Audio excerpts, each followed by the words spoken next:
Hey y'all, it's Thursday and it's time to think like a PMHNP. Today's topic is how I decide between bipolar disorder and major depression. I ask a patient how they're feeling and the response is, I'm depressed. My next thought isn't, okay, this is major depression. It's what else could this be? Because diagnosing bipolar disorder and depression can completely change the treatment plan. The first thing I'm doing is figuring out what episode they're having right now.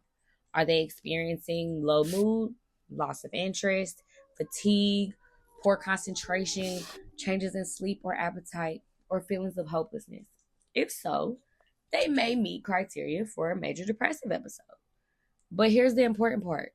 People with bipolar disorder can also have major depressive episodes. So depression alone doesn't tell me which diagnosis we're dealing with. The question that changes everything is this. Have you ever had a period where you felt unusually energized, needed much less sleep, were more talkative than usual, your thoughts were racing, or you were taking more risks than normal? Because if the answer is yes, I'm no longer thinking about unipolar depression alone.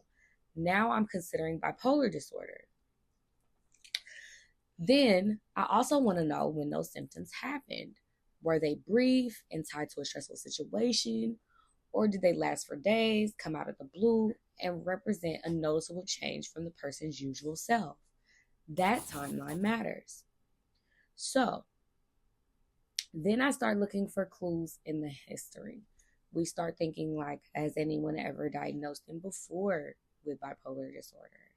Has an antidepressant ever seemed to make them feel overly energized or unusually activated? And importantly, is there a family history of bipolar disorder? Those pieces don't make the diagnoses, but they help build a clinical picture.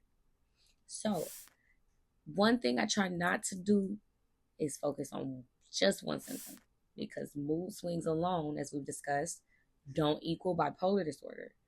Neither does irritability. The diagnosis comes from an overall pattern of symptoms over time, not one isolated complaint. That's why psychiatric diagnosis isn't about memorizing a checklist.